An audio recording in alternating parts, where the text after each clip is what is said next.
All right, well, keeping going with the flow of deontic norms, I'm going to be talking about the problem of customary law for legal ontologies, exploring primate normativity to codified law.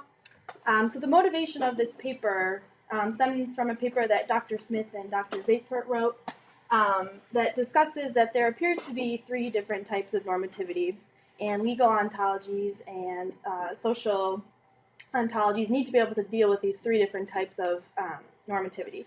So the first example would be kind of what Brian had just spoke about. We seem to have these logically grounded normativity that come from constitutive rules. So I make a promise, I make an utterance and a promise, and with that comes this claim and obligation that follows. We can think of like HLA Hart and like positivism here. So like contracts, the UCC, Uniform Commercial Code.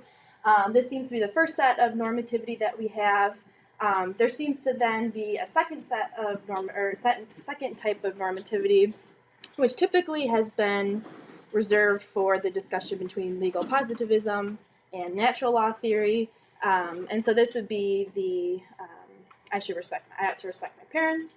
I ought to, if I have a parent, care for my child. I ought to not kill. And so these seem to exist before any written or speech act or any of these sort of social acts occur. And I want to argue that legal ontologies need to find a place for these. And the third one would just be also normativity that's rooted in logically grounded, but it contains this like mental phenomena, which would be, it seems to be, if I do the right thing intentionally, that's better than doing it by accident. But the focus of this paper and topic will be on the second type of normativity, which I will define as customary norms and customary laws. So once again, this is the motivation for the paper. So before going any further, it's important to understand kind of what I had just discussed a little bit, what legal ontologies are currently able to find a place for. I will argue that there are certain deontic norms that they can account for. Once again, any like written act that would produce a contract. Once again, any like promises I make. These deontic norms we can find that are produced by any utterances of promises that I make from language and social acts seem to be able to be legal ontologies can find a place for.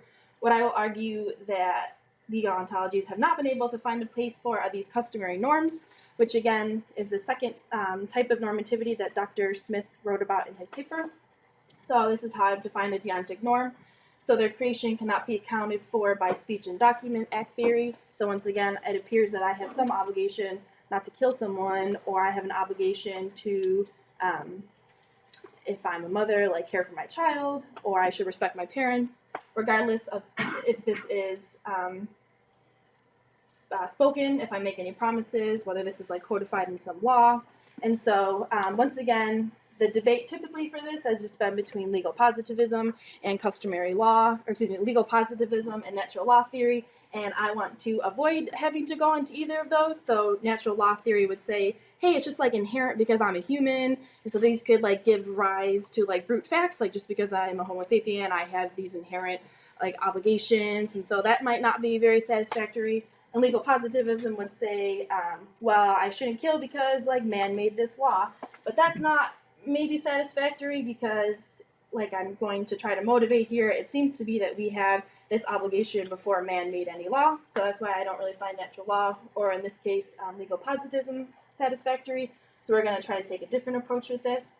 And what I'm going to try to argue is customary norm needs to be found a place for in legal ontology, as well as customary law. So customary norms are going to be what develop these customary laws in Homo sapiens and societies. And so we just have a law as a system of rules that identify what is legal and illegal behavior.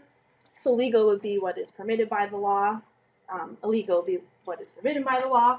And so I want to argue that legal ontologies are able to capture certainly some aspects of law. So whether that be like legal positivism or different like contracts or promises or any like statutory law or like common law here or judicial precedent. But then there seems to be this like customary law that they have not been able to find a place for. And I'm going to argue that it's really important that we do so. So the trajectory or the focus of the paper, once again, is legal ontologies need to find a place for customary norms and the associated groups of customary laws that they produce. And so if I'm going to argue this, we need to be able to motivate where these, I need to motivate to you all where these customary laws and customary norms arose from, how they came into being, why they exist in reality. So there's 4 steps to this. So the trajectory of the paper will look at customary norms in ancestral primates. So we're going to see like, hey, did our ancestors like have these norms? Is it more than just they're gratuitous, or they recognize they are nice to people or nice to other primates when they are like helping them, or is there an actual like an ought in normate primitivity? Then we're going to look at customary laws in primitive tribes. So I'm going to argue that these customary norms that we find in primates are what produce these like customary laws in primitive tribes. But it's really important to note here that these customary laws are very limited in the sense that language is not yet developed. The 2 main things are going to be language and punishment. And in here, we're going to see it's expanded upon greatly customary laws and social cooperation and the flourishing of humans when we have these institutions that arise and when we have language in primitive tribes. And then the 4th series to see how norms and laws have evolved over time is we're going to look at codified law real quick.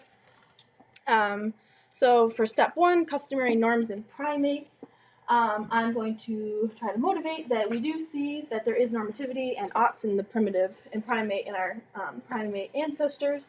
So when you look at, this is an interesting study. Instead of looking at just the chimpanzee's reaction when someone harmed or another primate harms them, they actually look at the bystanders in the group to try to see if this action possibly upset all the primates, to try to recognize that there is some sort of like normativity going on here because everyone is affected if this is a deviation from like some social norm. So we have in primates this impartial policing that is going on. So they have these like high-ranking male chimpanzees that impartially try to fix any like aggression that may be arising. For controlling escalating male violence, they have these like female coalitions that try to like come on in and break up when males are trying to compete with like which one is stronger. And I think personally I find most persuasive the tolerance towards infants. So we see, I think this is probably the strongest case to show that there are these like universalizable customary norms in primates.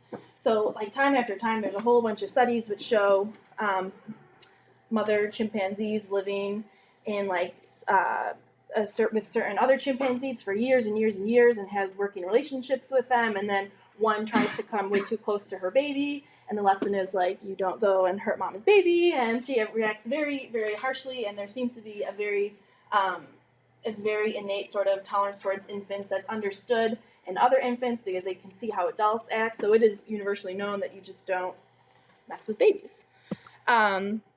Also very interesting, like I said, I'm going to argue that part of this evolution of laws and norms is really going to be focusing on language, which we'll get to later, but also punishment and sanctioning. So we can see like the roots of it here. So in this is a really interesting study. These capuchin monkeys, they are like very keen on equal distribution. There are a bunch of different studies where they have 2 monkeys and one will get grapes, which are preferable over like cucumbers. And if they both get grapes, they'll both eat. But if one gets a grape and one gets a cucumber, the other one like refuses to eat. In the same sense, there was one study where one of the monkeys was able to get food if they pulled a lever, but it recognized that by pulling the lever, another monkey would not be able to eat and would actually get like a shock. And this monkey for like 5 days wouldn't eat. And we see here within a group, if there's actually, whether it's intentional or not, any disruption in this like fair and equal distribution of resources, we see this notion of punishment occurring. And until that is replaced and there is resources and sharing put back in place, it's very evident that there seems to be like a sanctioning that's happening when the ideal is not met and the punishment is put in place until we have equal distribution again. We have the example of a baboon, which if there's like a male that comes and tries to once again get too close to a baby, there's like mobbing that goes on. It's like pretty intense until the male steps away from the baby. And then so once again, when there's deviation from the ideal, which would be in this case like hierarchy of like ranking and fair distribution, there's punishment to correct the behavior. So here what I'm trying to motivate in step 1 is show that there is customary norms in primates. And so this is what's going to help us get to step 2, which is we have customary law and primitive tribes. I think what's super important here is this is key because natural law theory, possible argument against it would be you just want to say that I have these obligations inherent to being a human. This is like a brute fact. There's no explanation for it. So by showing that we have roots in these customary norms in ancestral primates, we can evolve the argument that these are just like brute facts that we have.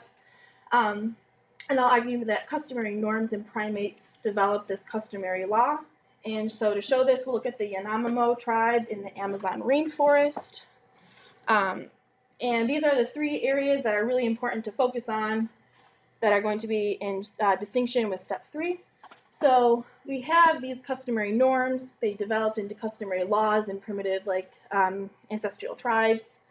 The language here, I know it's helpful to give examples, but it tends to be shrieking, so I'm going to refrain from giving shrieking examples, but their language is very limited in that sense, so we just had shrieking and maybe different noises and grunts. Once again, I know examples are helpful in presentations, but I'm not going to do that. So we have this language here that's very limited. We do not have any examples of committees or elders. There's just alpha males, so I'm going to try to be the strongest in this tribe that I'm in.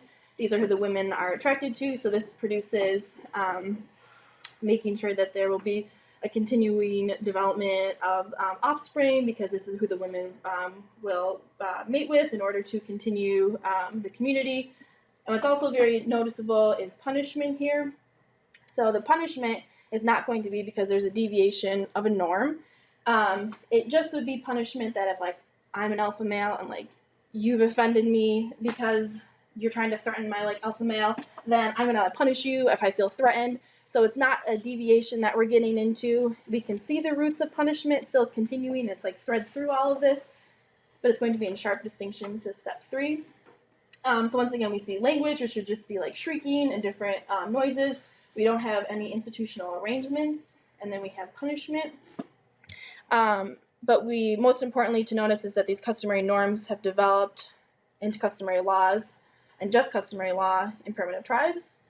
And then we're going to get to more examples of tribes, but this is going to be customary law plus something else that's coming into existence here. And I'm going to argue what allows this to come into existence is language, so that would be agreeable with Searle, and also with punishment. This is going to, I'm going to agree with Robert Boyd that punishment and sanctioning is what allows for this human flourishing. If we don't have it, we're going to go back to the Yanomamo. So with step 3, customary law plus more in tribes, here I'm going to argue that in addition to these customary norms that we see, we have institutional arrangements. So this is going to be chiefs or elders or committees, and the language is going to be very distinct from step 2, which is just these shrieks. Once again, this would be actual language. So I would try to motivate and argue that this is where social acts and speech acts came into existence, where I'm now able to make promises and these utterances that give rise to these claims and obligations. So we can look at the Troprianders in Papua New Guinea, who are very interesting to study because there's a lot of research on the effects of colonization with the Troprianders and how they're dealing with customary law and these different threatening behaviors towards it. So we have customary law plus more, and once again in tribes. So here, once again, I'm going to argue that we have language, which is going to be the main component that allows for this human flourishing and for this rise of social cooperation. Here we have speech acts coming in to evolve. We have committees and elders, so there's a chief elder that is able to handle disputes through the different villages. And then also very key to this is punishment. And once again, they have actual understandings of punishment. So if I kill a chief, I'm going to die. And so that's universally recognized in the tribe. Noticeably different than I'm just going to punish you because you threatened me. And it's just more of killing, which is what we saw in the Yanomamo. So step 4, which is kind of what we are going to be getting to, is codified law. So here we have document and speech acts. This is what positive law can come into effect at this point. This is where we can finally see human flourishing I'm also going to argue because of punishment. So I will agree with Robert Boyd that what allows for, once we have language, but what allows us to then get to even more, and we saw the root of this in step 3. What allows us to get even further to a stable society is this fear of punishment. We need to recognize that there are defectors in society, so we're all going to follow the norms, but someone is going to bank on the fact that I lose my wallet and my keys like 4 times a day, and so they're going to try to like steal that. And so what keeps everyone from not just being a defector, and why do we see that there's a benefit to cooperate? I'm going to argue that that's widespread punishment, and so I recognize that I could be punished if I defect. There's an advantage if I recognize we all cooperate, and so this stable society and this punishment of defectors is why we don't collapse back into step 2 for the anonimo. And then I'm just going to once again argue that instead of being able to have to say that this obligation to respect my parents or treat and care for children came from either positive law, which is just man-made, or natural law theory is just inherent to humans, I tried to show that we have these customary norms that have came into existence with our ancestral primates. Humans greatly expanded on them, and tribes to give us this customary law. When we had language and punishment, this really like expanded it, and this allowed for this like social cooperation that we currently live in. And so the main argument is that legal ontologies need to find a place for customary norms and this associated customary law that they produce. I recognize that positive law has codified a lot of these. If we look at like the Uniform Commercial Code, or we look at like murder and like homicide, but I do not think that they created these customary laws. Like I said, I think that these originated from customary norms in our ancestors. So my hope is that this gets away from the common discussion of legal positivism and natural law theory, and this is a different way to be able to account for those customary norms.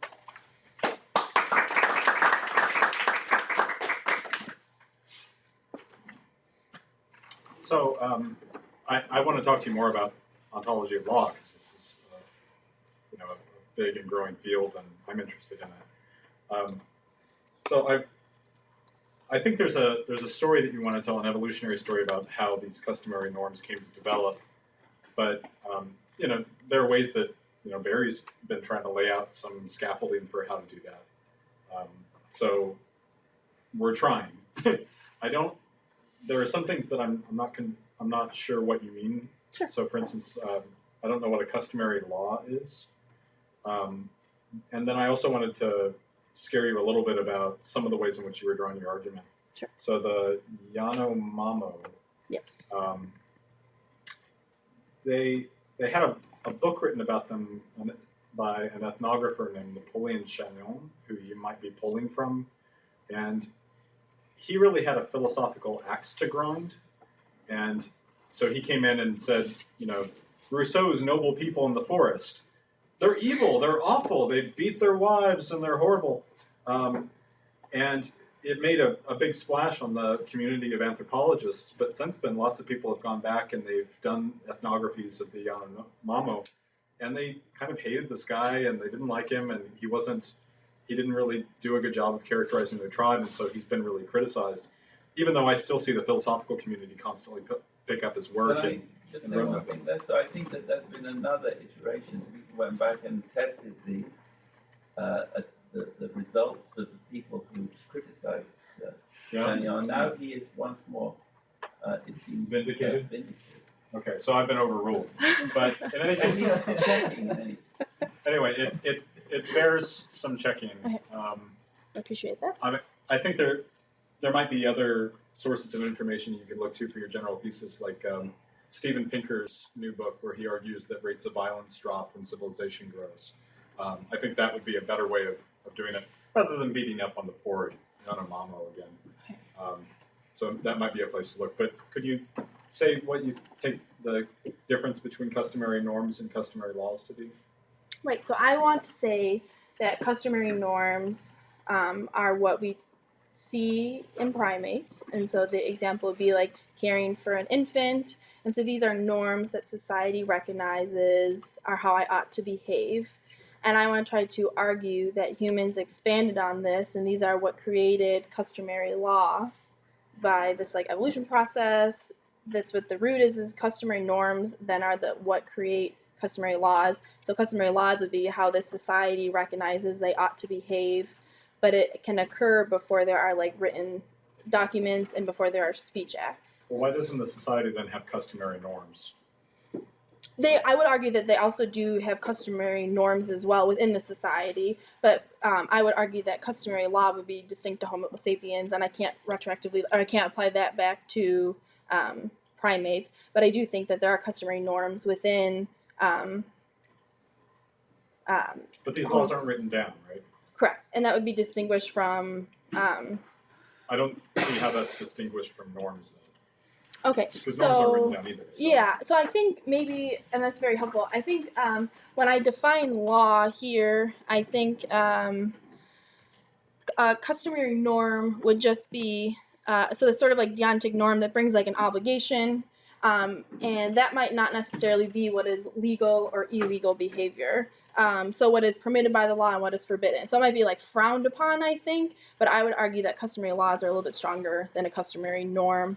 Customary norm might not be frowned upon, but I don't think it may be frowned upon, but I don't think it warrants the sort of punishment involved with law. I think it's the root of it, but I think when it becomes customary law, I think we then go into this idea of what is permitted and what is forbidden, whether that's written down. So customary law wouldn't be written down, but there seems to be this notion of punishment that's stronger than just a customary norm. Okay. That I So it's appreciate. one of strength, is what you. I think so. Yeah. Right. So I take it you really dislike natural law theory. That's the vibe I'm getting, right? No, I don't strongly dislike it, but I think it's helpful to have another way to approach this question, because it seems to be this debate just back and forth between legal positivism and natural law theory, and I think that this is a helpful way to be able to explain as well. Okay, so you would like want natural law theory as part of the legal ontology as well, or? I think that there are positive aspects to it, but I would not include it in the legal ontology. Okay, so There are parts I should rephrase it. There are parts that I find attractive, but I don't think it's strong enough to warrant to be part of a legal ontology. sure. So this would supplant that then. Correct. Yep. So can I ask a follow-up? Go ahead. Oh yeah, sorry. So in that case, natural law theory kind of made its comeback on things like the Nuremberg trials, Yep. cases where it just like this Law above the law. Yes, Yep. so obviously wrong that these people did this or whatever, yet the society's flourishing, for lack of a better word. It seems to be extraordinarily efficient, Nazi Germany. Do you think that this sense of, your sense of norms here could possibly, or customary law norms, could supplant natural law theory in being able to deal with a case like Nazi Germany? Yeah. That's really good. I appreciate that. Right. I think Nuremberg trials especially is why I find aspects of natural law to be persuasive, in the sense that like the chief prosecutor in that case was like, we're going to adhere to the law above the law in this case in order to prosecute, because even though this might have been acceptable within the society, we recognize there's something else going on that's not acceptable. So I could take it that I do think that this is able to produce that force. I don't think maybe in the earliest parts, like when we see customary law or this develop immediately in like a primitive society culture, I would argue that it's probably maybe is not that strong then, but with the development of language and the social cooperation, that it's more widespread than the society specifically to Germany, that maybe it can provide more of like a universal, not universal, but can be applied to humanity in a larger sense than what is accounted for. So I would just like to add one dimension. I'll set up the next set of slides. So Boyd is a geneticist, and I think that he was implying that there are two stages of development to be distinguished. There's first of all the biological stage of development, and then at some point we reach a stage of development where there is also culture. But culture is a development stage which involves people imitating other people. So it involves learning, it involves imitating prestigious people. And once you get into this culture stage, you immediately have an explosion of possibilities. So people like to imitate prestigious people.